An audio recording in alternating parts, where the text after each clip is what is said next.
Salut, c'est Trado, je suis content de vous retrouver pour la mise à jour de l'analyse technique du CAC 40. Au programme, les nouvelles, la préparation de la séance de trading pour jeudi, le suivi de mon trade, des propositions de trade, je vous retrouve juste après ça.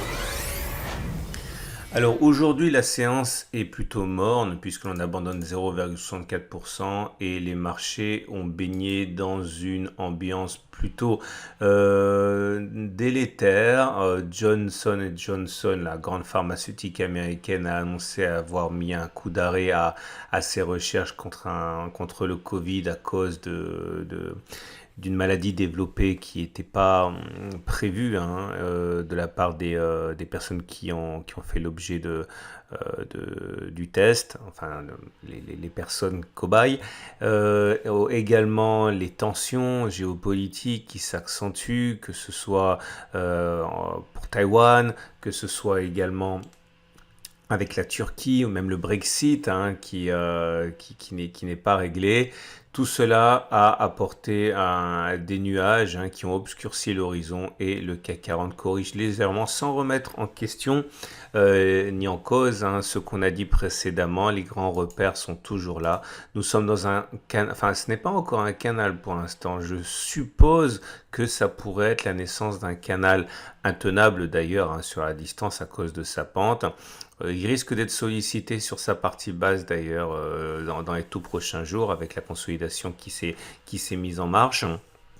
Ça remet pas non plus en cause la possibilité par la suite de rebondir. N'oubliez pas qu'une cassure de canal, bon, c'est très tôt pour en parler, mais ne veut pas dire baisse. Généralement, ça veut dire latéralisation statistiquement. Donc pour l'instant, c'est toujours en place. On a également la possibilité dès à présent, puisqu'on a une impulsion significative d'utiliser les Fibonacci comme on l'a fait dans l'autre sens, on a une impulsion qui est manifeste ici.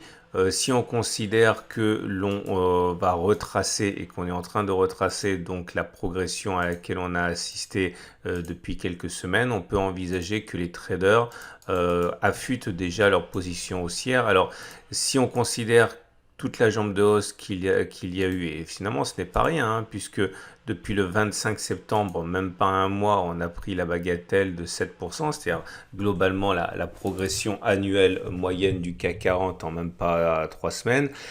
Les traders haussiers vont sans doute chercher à rentrer ici ou là. Donc il y a des chances pour que l'on rebondisse sur ces niveaux ou ces niveaux-là. On ne sait pas à quel niveau ça va remonter, ni même si ça là va remonter, mais en tout cas, les traders vont essayer de se positionner sur ces niveaux-là. Les 23,6% ont ceci d'intéressant que ça correspondrait également au bas du canal, donc à surveiller de près.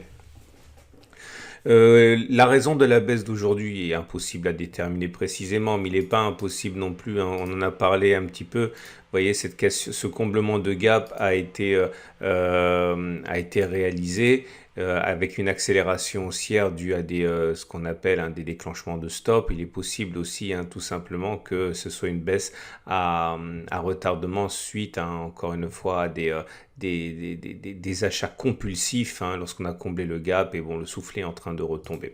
Ça ne veut pas dire que c'est cela, mais ça peut être une explication. Regardez le chandelier japonais du jour, il est plutôt mauvais puisque comme vous pouvez le voir, il termine davantage dans le niveau médian baissier, dans la moitié basse que dans la moitié haute. Ça montre finalement la pression vendeuse. Maintenant, c'est pas si mauvais non plus puisque vous voyez une mèche basse, donc ça veut dire qu'il y a une chasse aux bonnes affaires quand même. Il faut remarquer également, mais c'est plus au niveau technique qu'on est toujours en tendance générale neutre, puisqu'on est au-dessus d'une moyenne mobile à 20 périodes qui descend. La tendance de fond, elle est, on va dire, neutre à légèrement haussière, puisqu'on est au-dessus de la M50 qui monte, bon, mais c'est pas très fortement orienté, la pente est très très molle, donc on va dire que c'est haussier, mais légèrement haussier. Et la moyenne mobile à cette période qui indique la tendance de court terme, elle est haussière puisqu'on est au-dessus de la M7 qui monte. Vous remarquez également que les bandes de Bollinger sont en contraction. Vous voyez, la Bollinger supérieure descend, la Bollinger inférieure monte. Bon, ça veut simplement dire que voilà, la volatilité se réduit. Et on a suivi et on suit encore hein, la moyenne mobile à 200 pour les raisons que j'ai déjà évoquées préalablement. Hein. C'est que voilà, c'est la moyenne mobile qui est suivie par les trend followers. Donc si on arrive à clôturer au-dessus, ça risque d'entraîner des comportements moutonniers à la hausse, mais on n'y est pas.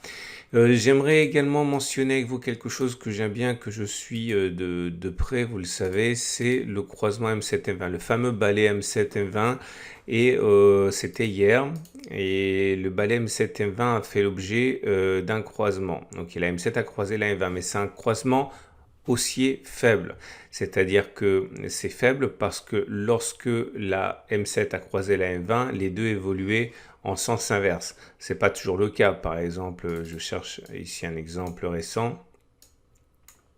Voilà ici, on l'avait tradé d'ailleurs, je m'en souviens. On a un croisement haussier fort. Ok, c'est-à-dire que la M7 croise la M20, mais les deux sont en train de monter. Et les deux étaient en train de monter avant que ce croisement ait lieu. Et là, finalement, c'est un croisement haussier faible.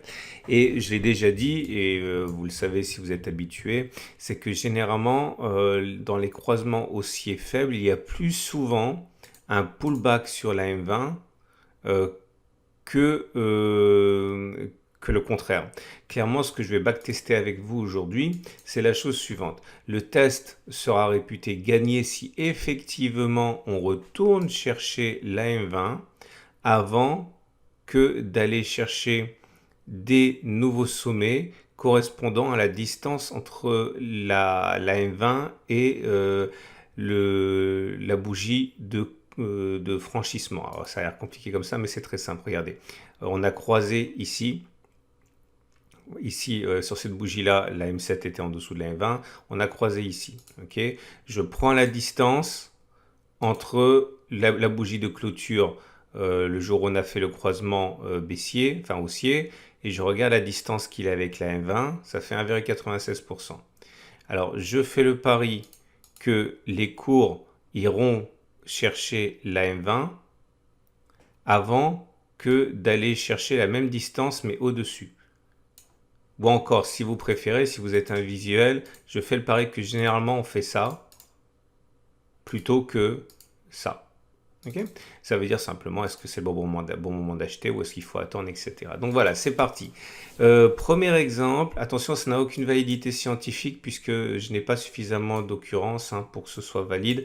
J'ai 22 ou 23 occurrences, donc c'est simplement pour partager ma méthode et que vous alliez chercher vos informations vous-même.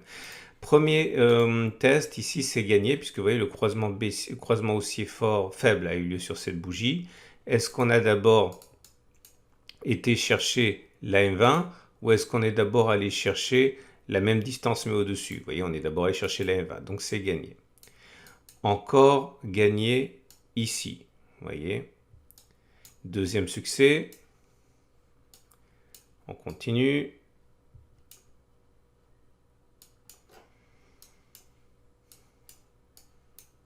Encore un succès ici.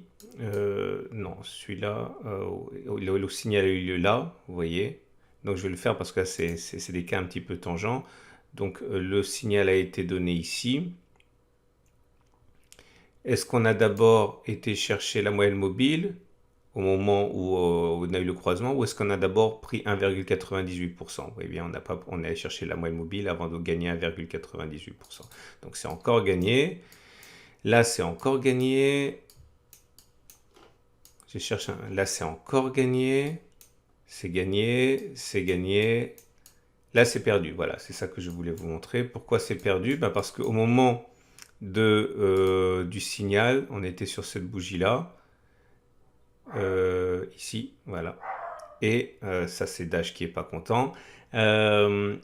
Donc, est-ce qu'on a d'abord fait 0,68% pour aller chercher la M20 ou est-ce qu'on a d'abord monté de 0,68 et vous voyez, on a d'abord fait 0,84, donc c'est perdu. Là, c'est gagné, perdu, gagné, encore gagné, encore gagné, encore gagné, encore gagné, encore gagné, encore gagné, perdu, et 2-3 échecs consécutifs avant d'avoir un succès en nouvel échec. Et voilà ce qu'on peut dire. Alors vous voyez, c'est très important de backtester suffisamment parce que si vous aviez eu cette intuition à ce moment-là, vous dites non, ça marche pas, ça a échoué 3 fois. Vous voyez, mais c'est pour ça qu'il faut avoir un nombre suffisant de backtests. Et donc, ça veut dire quoi? Ça veut dire que sur 23 occurrences, eh bien, dans 74% des cas, on est allé chercher la M20 avant que d'aller plus haut selon le backtest qu'on a établi. Alors, 74% contre 26%. Est-ce que ça veut dire qu'il faut spéculer à la baisse, il aurait fallu spéculer à la baisse dès la clôture de la séance du 12 octobre ou à l'ouverture du 13 octobre, ou même profiter de l'ouverture de demain pour spéculer à la baisse en visant la M20? Non, on ne peut pas faire ça parce que vous ne savez pas à quel moment vous entrez, vous n'avez pas backtesté à quel moment vous sortez, vous mettez votre stop loss, etc. Donc on ne peut pas faire ça. Mais l'analyse technique, reposant sur ce backtest pas scientifique parce qu'il n'y a pas suffisamment d'occurrences, dit bon bah clairement si tu veux acheter, tu peux attendre un petit peu parce qu'il y a de fortes chances pour que ça descende encore avant éventuellement d'acheter pour aller plus haut. Ok, voilà. Ce qui nous amène aux autres indicateurs techniques, avec beaucoup de choses à dire que je n'ai pas dit hier. Tout d'abord, tout est haussier. Vous voyez, le RSI au-dessus de 50, le momentum est positif, le MACD est sur son signal, au-dessus de son signal, de même que le MACD 0, le stochastique est en surachat, le CCI est positif, et on vient d'avoir un nouveau signal que je backtesterai demain si j'y pense. C'est l'Awesome oscillateur qui bascule au-dessus des zéros. J'en ai déjà parlé, mais on fera un backtest original demain. Moi, surtout, ce que je voudrais faire, c'est revenir sur des questions qui m'ont été posées. On m'a dit, mais je comprends pas ton histoire de divergence, Trado, parce que c'est pas ce que je croyais, une divergence. Bon, l'idée, c'est quoi? C'est pas, je parle pas d'une divergence classique, je parle d'une divergence cachée, qui sont les plus sournoises. Ok, c'est dangereux. C'est dangereux et ça se manifeste par la chose suivante. Vous voyez, vous avez des indicateurs qui font des plus hauts, comme ça, ok, etc. Vous avez les indicateurs qui font des plus hauts, mais sur le même laps de temps, les cours ne font pas de plus haut. C'est le contraire de la divergence classique, qui est que les cours font des plus hauts, mais pas les indicateurs. Et c'est beaucoup plus sournois. Donc c'est une bonne raison d'être inquiet. Attention, ça ne veut pas dire que ça va baisser, mais ça veut simplement dire que si ça baisse, on va sans doute baisser de manière significative. Ok, et n'oubliez pas que les divergences sont souvent invalidées. Mais il y a des divergences baissières qui m'incitent à penser qu'on devrait corriger un petit peu à partir de maintenant, mais pas forcément significativement. Hein. Ça peut vouloir dire simplement aller chercher 38,2% de Fibonacci, par exemple. J'en sais rien. On va donc terminer avec l'Ishimoku et mea culpa. En fait, j'avais dit hier qu'il y avait eu un twist, mais j'ai été rappelé à l'ordre par des tradosoriens qui sont beaucoup plus attentifs que moi. Et en fait, il n'y a pas de twist. Il n'y a pas de twist parce qu'en fait, j'avais utilisé un autre... j'avais oublié de me remettre, après avoir backtesté quelque chose, j'étais en situation où j'avais changé le paramétrage. Et j'avais un croisement de twist, mais sur le paramétrage classique, hein, j'ai pas de twist. Donc encore une fois, c'est pas valable. La tendance, c'est les nôtres. Hein, vous le voyez bien, la SSB dérive à plat, la Kijun, la Tenkan se mettent à plat. Les cours sont globalement en dessous du nuage ou dans le nuage. Bon, la Greenspan est dans le nuage aussi. Bon, de toute façon, c'est simple. Hein. Quand c'est haussier, vous avez tout qui monte. Quand c'est baissier, vous avez tout qui descend. Et regardez, ça c'est baissier. Vous voyez, quand on est en situation baissière, le nuage il descend, la Kijun descend, la Tenkan descend, tout descend. Ok. Et c'est l'inverse lorsque c'est haussier, vous avez tout qui monte, comme par exemple là, vous voyez. Quand vous avez, c'est quand vous l'avez en face des yeux que c'est évident. Tenkan qui monte, Kijun qui monte, nuage qui monte. Et là, vous voyez bien que si vous prenez un peu de recul, globalement, le nuage, il twist, il retwist, il n'y a rien. Ce qui nous amène donc au trade du jour. Alors, si vous avez un biais qui est haussier, alors si vous avez un biais qui est haussier, évidemment, je pense que le plus simple, c'est d'utiliser les Fibonacci, je l'ai déjà dit. Par exemple, attendre que l'on revienne sur les 23,6%. Encore mieux, ça serait 38,2. Mais si vous attendez les 23,6 en espérant que l'on soit renforcé dans l'achat par le canal, etc., vous achetez à ce niveau-là, vous visez la prochaine résistance qui est à 3%. Si vous mettez un stop en dessous du gap là, à 2,3%, vous avez un bon ratio gain-risque, ça tient la route, hein. C'est une possibilité. Si vous avez un biais qui est plutôt baissier, bah, vous pouvez utiliser ce qu'on a dit dans le backtest, hein. Vous pariez sur le fait qu'on va retourner sur la M20, par exemple ici, hein. Vous dites, voilà, on va chercher moins 1,6%. Tant que votre stop loss n'est pas supérieur à 1,6%, vous avez un ratio gain risque qui est supérieur à 1. Bon, ça roule aussi. Voilà, j'espère que vous avez appris des bricoles. Je vous invite, si vous le voulez bien, à mettre un petit plus à la vidéo parce que c'est excellent pour mon référencement et pour que mes vidéos soient proposées par l'algorithme YouTube. Merci à ceux qui font l'effort de le faire et je vous dis à demain pour la mise à jour.